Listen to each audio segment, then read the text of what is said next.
باللہ السمیع العلیم العظیم الحفیظ بوجہ الکریم وسلطانہ القدیم من الرجس الخبیث المخبث الشیطان اللعین الرجیم وقبیلہ ونفخہ ونفسہ وہمزہ۔ بسم اللہ الرحمن الرحیم۔ تمام نبیوں کے سردار حضرت محمد صلی اللہ علیہ وآلہ وسلم اور تمام مذاہب کے سردار دین اسلام کے پیروکاروں، سلام علیکم طبتم۔ اللہ تعالیٰ کی رحمتیں اور برکات آپ پر، صلاۃ و سلام حضور صلی اللہ علیہ وسلم کی ذات پر اور دنیا کے عظیم ماں باپ حضور کے ماں باپ پر۔ آج کی گفتگو ہماری 31ویں مرحلے میں داخل ہو گئی۔ بڑی خوشی کی بات ہے، اللہ تعالیٰ نے اس کام کو ہمارے لیے آسان کیا۔ آپ لوگ بھی ہمارے ساتھ اس مشن میں شامل ہو جائیں، اسے آگے بھیجیں، خود سنیں جس طرح سے بھی، یا ہمیں اپنے ای میلز بھیجیں تاکہ ہمارا ادارہ جو ہے وہ آپ کو یہ وقت کے ساتھ ساتھ بھیجتا رہے۔ آج کی گفتگو جو ہے وہ فقہ کے اندر جن کو چوتھا امام تسلیم کیا گیا ہے، امام احمد بن محمد بن حنبل رحمۃ اللہ علیہ، ان پہ گفتگو ہے۔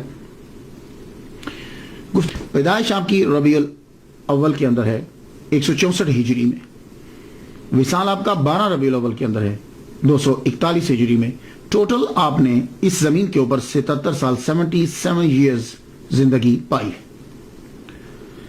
میں امام احمد بن حنبل کو کیوں بیان کر رہا ہوں؟ وجہ یہ ہے کہ شوافع کا ذکر کرنے کے بعد ذکر کر رہا تھا انہی کا، تو امام احمد بن حنبل جو ہیں یہ بھی شافعی بھی ہیں۔ وہ کس طرح کہ امام شافعی کے شاگرد ہیں، ان کے قدردانوں میں، میزبانوں میں اور شاگردوں میں یہ شامل ہیں، اور امام بھی ہیں۔ اس لیے میں نے شوافع کے ذکر کے اندر امام کا ذکر جو ہے وہ شروع کر دی۔ انہوں نے بہت کچھ سیکھا ہے امام شافعی رحمۃ اللہ علیہ سے۔ مکہ کے اندر سیکھا ہے، بغداد کے اندر سیکھا ہے، بہت عزت کرتے تھے ان کی۔ جب وہ بغداد تشریف لاتے تھے اکثر کوئی بھی ان کی محفل کو کم ہی یہ مس کرتے تھے۔ ویسے میں نے تو طے کر رکھا تھا کہ آئمہ کا ذکر سب سے آخر میں کروں گا، پہلے میں ان لوگوں کا ذکر کروں جنہیں لوگ اولیاء اور صوفیاء پکارتے ہیں، تاکہ لوگوں کو پتہ چلے کہ ان آئمہ کا مقام کیا ہوگا تصوف کے اندر اور ولایت کے اندر، کہ جن کے یہ اولیاء اور صوفیاء پیروکار ہیں۔ اس لیے میں نے کہا ہر غوث، ہر قطب، ہر ولی، ہر اوتاد کسی نہ کسی چاروں اماموں میں سے کسی کا وہ پیروکار ضرور ہے۔ اب آپ بتائیں کہ امام احمد بن محمد بن حنبل کا مقام کیا ہوگا کہ جن کے پیروکار غوث سے اعظم عبد القادر جیلانی رحمۃ اللہ علیہ۔ آپ بتائیں کہ محمد بن ادریس شافعی رحمۃ اللہ علیہ کا مقام کیا ہوگا کہ جن کے پیروکار حضرت جنید بغدادی ہیں، امام جزولی ہیں، امام بصیری رحمۃ اللہ علیہ۔ آپ مجھے بتائیں کہ امام مالک رحمۃ اللہ علیہ کا کیا مقام ہوگا کہ جن کے پیروکار ابو الحسن شاذلی الحسنی والحسینی رحمۃ اللہ علیہ۔ آپ ہی بتائیں کیا مقام ہوگا امام اعظم رحمۃ اللہ علیہ کا کہ جن کے پیروکار داتا گنج بخش علی اجمیری ہیں، خواجہ معین الدین اجمیری ہیں، قطب الدین بختیار کاکی ہیں، مجدد الفسانی ہیں، خواجہ بہاؤالدین نقشبند ہیں، جن کے مرید یعنی پیروکار ہیں جن کے فقہ کے اندر۔ ان لوگوں کا کیا مقام ہوگا؟ لیکن وجہ یہ بنی کہ انڈیا سے ہمیں ایک ای میل آیا کہ آپ امام اعظم ابو حنیفہ رحمۃ اللہ علیہ کا بھی تذکرہ ضرور کیجیے۔ تو میں نے پھر سوچا کہ چلیے آئمہ کا ذکر بھی جو ہے وہ کرتے چلے جاتے ہیں۔ تو آج چونکہ شوافع کا ذکر تھا، اس لیے امام احمد بن محمد بن حنبل رحمۃ اللہ علیہ کا ذکر چوتھے فقہ کے اندر، ان کو فقہ کا امام تسلیم کیا گیا چوتھے نمبر کے اندر۔ آپ کا پورا نام احمد، اصل نام آپ کا احمد ہے، محمد آپ کے والد گرامی کا نام ہے، حنبل آپ کے دادا کا نام ہے، احمد بن محمد بن حنبل بن ہلال الشیبانی اشعری رحمۃ اللہ علیہ۔ آپ کے نام کے اندر زیادہ تر ہم جب بولتے ہیں تو امام احمد بن حنبل کہتے ہیں۔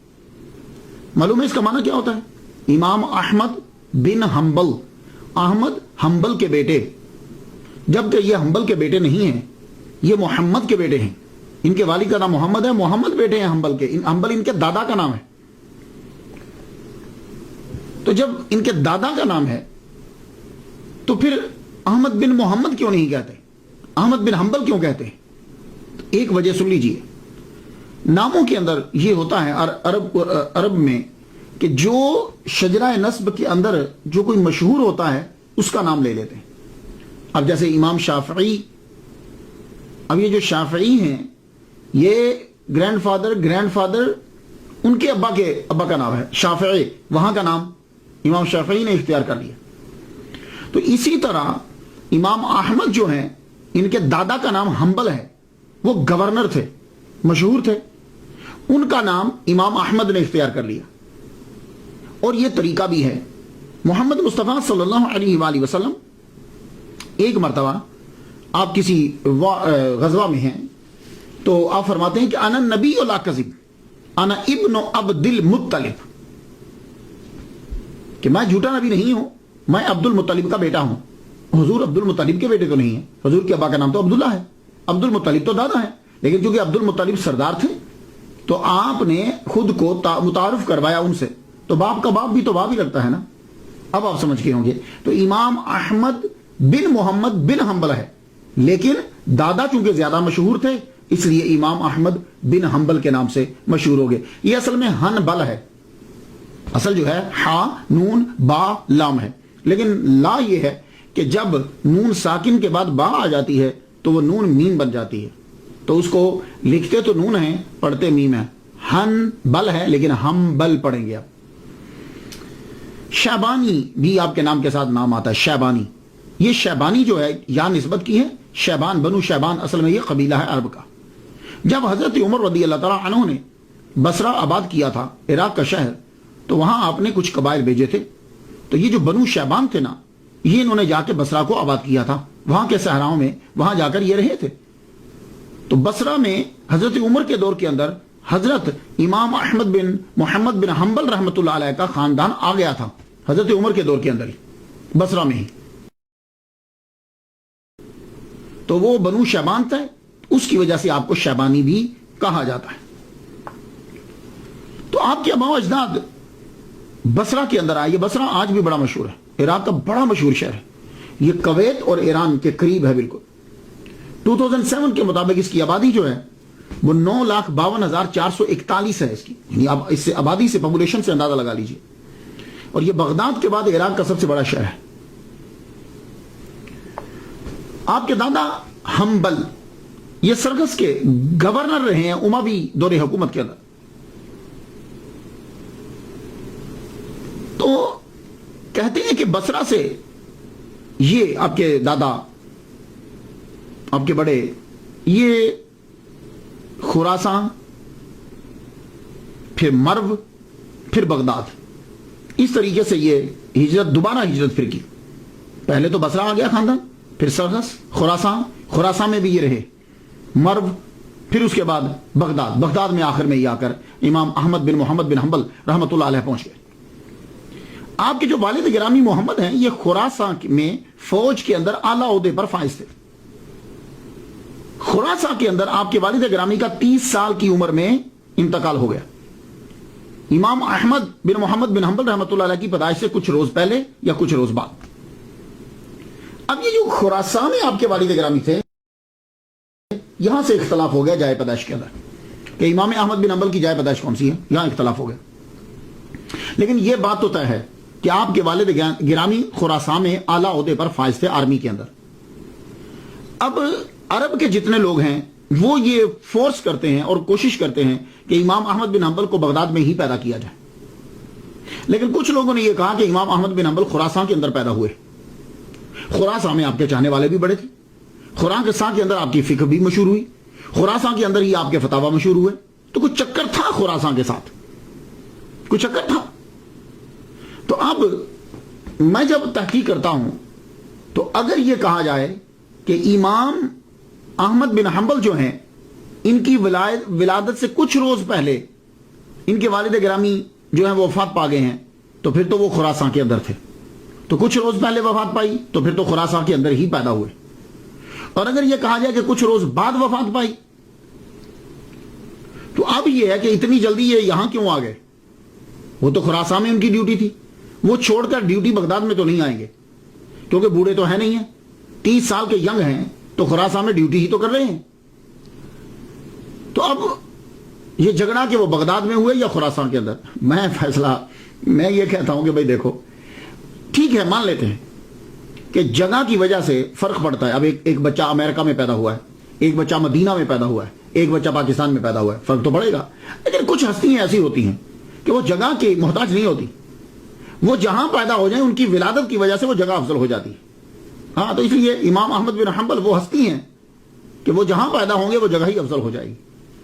تو اس لیے اس میں فکر کرنے کی ضرورت کوئی خاص نہیں ہے. وہ خود عربی ہیں تو اب کیوں جہاں مرضی پیدا ہوں، اس سے کوئی فرق نہیں پڑے گا.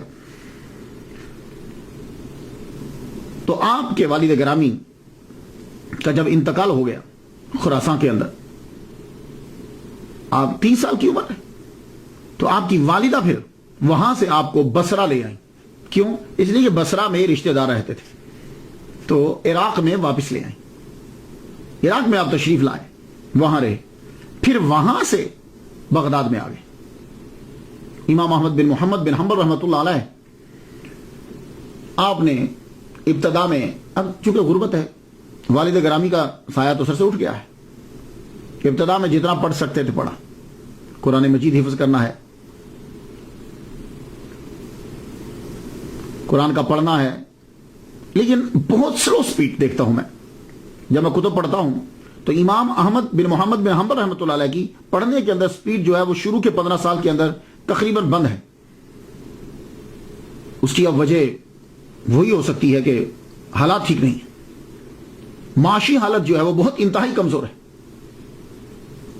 کیوں؟ والد گرامی جو چیز چھوڑ کر گئے ہیں پیچھے، وہ کپڑا بننے کا ایک کارخانہ ہے اور چند دکانیں ہیں. ان ساروں کا کرایہ ملا کر ٹوٹل 17 درہم آتا ہے. ایک دکان کا کرایہ 3 درہم آتا ہے، اور وہ بھی لوگ کبھی دکان کا کرایہ دیتے ہیں، کبھی کرایہ نہیں دیتے. یہ آپ کی معاشی حالت ہے. اب ایسی حالت کے اندر اتنا لمبا سفر کرنا، سفر کے اخراجات، فیسیں، 15 سال تک تو ویسے ہی بند رہے. 15 سال کے بعد پھر آپ نے پڑھنا شروع کیا. سب سے پہلے آپ نے قرآن مجید حفظ کیا. قرآن مجید حفظ کرنے کے بعد آپ نے کتابت شروع کر دی. کتابت جب شروع کی، بہت خوش نویس تھے، بہت خوبصورت لکھتے تھے. اور ویسے بھی پرانے زمانے کے جتنے بھی آئمہ ہیں، علماء ہیں، وہ سب سے پہلے لکھنا سیکھتے تھے، ساتھ ساتھ لکھنا بھی سیکھتے تھے. وجہ کیا ہے؟ اس دور کے اندر جو پڑھا جاتا تھا وہ لکھا بھی جاتا تھا. تو اگر لکھائی جو ہے وہ بری ہوگی تو پھر وہ ان کی کتابیں، کتب جو ہیں وہ یہ لکھیں گے کیسے؟ تو خوش نویس بھی اچھے لکھنے والے کاتب زبردست ہوتے تھے. آپ دیکھ لیجئے جتنے بھی پرانے. لیکن آج کے دور میں کیا ہوا کہ اب کمپیوٹر آ گیا ہے، ہاتھ سے پینسل قلم سب چیزیں چھین لی، اب کمپیوٹر آ گیا. اب آپ کو وہ لکھائی کی وہ چیزیں نظر نہیں آئیں گی. انتہائی گندی لکھائی جو ہے وہ ہوتی ہے. لیکن میں نے جب پڑھا ہے تو دن کے اندر اسکول کے اندر بھی تختی لکھوائی جاتی تھی، لیکن اب وہ تختی، وہ ساری چیزیں جو ہیں وہ چھین. تو آپ نے لکھنا سیکھا، حفظ کرنا، حفظ کیا. اس کے بعد اب آپ جو ہیں سب سے پہلے آپ نے فقہ کی طرف توجہ دی. فقہ کے لیے آپ سب سے پہلے جن کے پاس گئے، وہی کوئی فقہ کا اور بادشاہ کون ہوگا، استاد کون ہوگا؟ امام اعظم ابو حنیفہ نعمان بن ثابت رحمۃ اللہ علیہ کے شاگرد. ان کے علاوہ فقہ کا دروازہ کون کھولے گا؟ فقہ کے بادشاہ ہیں یہ. تو حنبلی بھی جو ہیں وہ فقہ کے اندر اگر شاگرد ہیں تو امام اعظم نعمان بن ثابت رحمۃ اللہ علیہ کے. آپ نے پھر جا کر امام قاضی ابو یوسف رحمۃ اللہ علیہ سے، جو شاگرد رشید ہیں، جو جانشین، اصلی جانشین ہیں امام اعظم نعمان بن ثابت رحمۃ اللہ کے، ان سے جا کے فقہ سیکھی. تو فقہ سیکھنے کے بعد امام وقی رحمۃ اللہ علیہ کی کتب جو ہیں وہ زبانی یاد کیا. جب آپ نے فقہ پڑھ لی، اس کے بعد آپ حدیث کی جانب توجہ دی. آپ نے حدیث کی جانب، اور اس کا آپ کو شوق بھی بڑا تھا. فقہ کا آپ کو اتنا شوق نہیں تھا، سیکھتے تھے، سیکھا آپ نے ایک علم کے طور پر سیکھا. امام احمد بن محمد بن حنبل رحمۃ اللہ علیہ کا زیادہ شوق حدیث کی طرف. اب آپ فقہ سیکھنے کے بعد، تو فقہ سیکھنے کے لیے کیوں گئے؟ اس لیے کہ فقہ اور اصول فقہ بہت ضروری ہوتے ہیں احادیث سے مسئلے کو نکالنے کے لیے. اگر آپ کو احادیث یاد ہیں لیکن آپ کو اصول فقہ نہیں آتے، آپ کو فقہ نہیں آتی، تو فائدہ ہی کوئی نہیں. کیوں؟ وہ تو اسی طرح ہی ہے کہ جیسے آپ کی دکان کے اندر تمام چیزیں پڑی ہوئی ہیں لیکن آپ کو علم نہیں ہے کہ ان سے دوائی کس طرح بنانا ہے، یا دوائیاں پڑی ہوئی ہیں آپ کے پاس لیکن آپ یہ نہیں جانتے کہ کون سی کس مرض کے لیے. تو آپ لوگوں نے اگر مسائل کو اخذ کرنا ہے تو فقہ اور اصول فقہ کو پڑھنا ضروری ہے. اسی لیے شوافع، حنابلہ، ایون کہ موالک مالکی کی جمع ہے، موالک جو ہیں شوافع جو ہیں اور حنابلہ جو ہیں سب کے سب جو ہیں وہ فقہ کے اندر محتاج ہیں امام اعظم نعمان بن ثابت رحمۃ اللہ علیہ. اس کے اندر کوئی تعصب کرے تو الگ بات ہے، لیکن اگر حقیقت تو تسلیم کرنا پڑے گی. تو یہ فقہ سیکھنے کے بعد اب حدیث مبارکہ سیکھنا شروع کیا. سب سے پہلے آپ روانہ ہوئے حدیث سیکھنے کے لیے بصرہ روانہ ہو گئے، بغداد سے بصرہ 186 ہجری میں.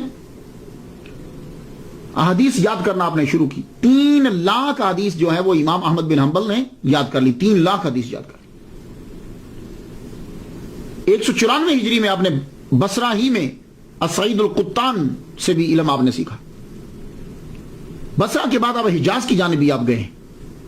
حجاز میں آپ نے 191 سے 194 تک جو ہے وہ قیام کیا ہے. 4 سال آپ نے قیام کیا.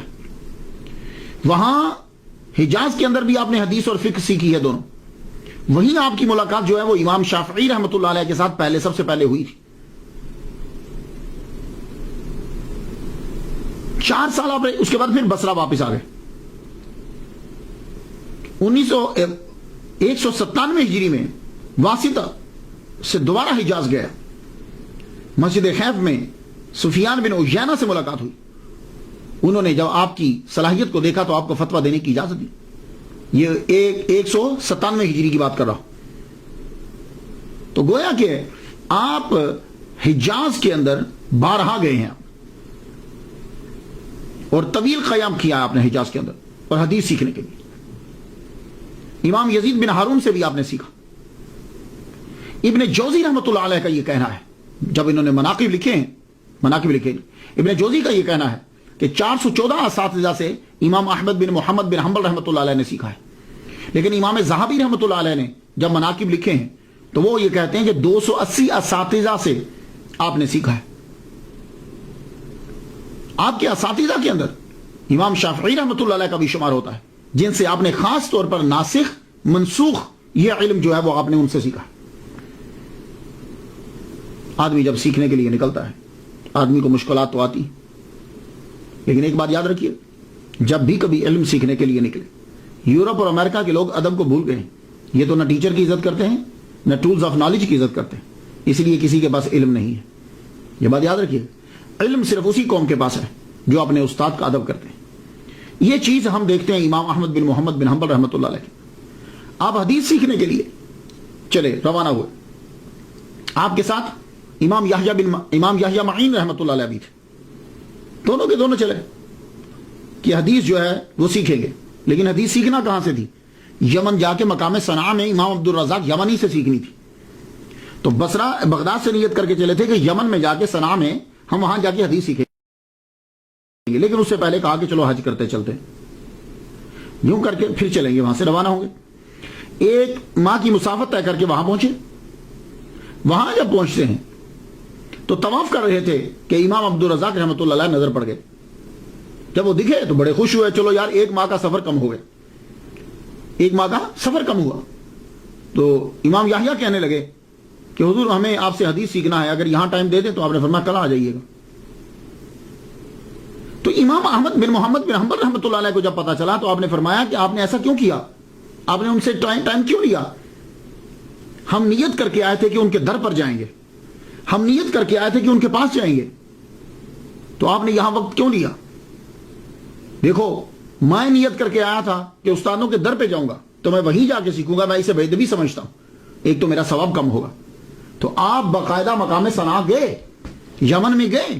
وہاں جا کر امام عبد الرزاق سے رحمۃ اللہ علیہ سے آپ نے احادیث سیکھی. اس کے بعد پھر آپ واپس بغداد میں آئے. اتنا طویل سفر کیا کہ آپ کے پاؤں مبارک زخمی ہو گئے اور پاؤں کی حالت دیکھ کر آپ نے یہ سوچ لیا کہ شاید آپ دوبارہ میں سفر نہیں کر پاؤں گا. لیکن اللہ تعالیٰ نے شفا عطا فرما دی. پھر اس کے بعد پھر آپ ہمس میں چلے گئے. آپ نے جید علماء سے علم سیکھا. اساتذہ کے ناموں سے پتہ چل جاتا ہے کہ یہ شاگرد کتنا عظیم ہے کہ جس کے استاد اتنے عظیم ہیں کہ جن کی زیارت کرنا ہی اس بات کی دلیل ہے کہ اس کے پاس کچھ نہ کچھ علم ضرور ہوگا. تو اگر یہ ان کے پاس قیام انہوں نے کیا ہے تو پھر اندازہ لگائیے. قاضی ابو یوسف رحمۃ اللہ علیہ، سفیان بن عیینہ رحمۃ اللہ علیہ، امام وقیع رحمۃ اللہ علیہ، امام شافعی رحمۃ اللہ علیہ، امام عبد الرزاق یمنی رحمۃ اللہ علیہ، شیخ حاسم بن ابی حازم، یہ ان کے بہت بڑے استاد ہیں.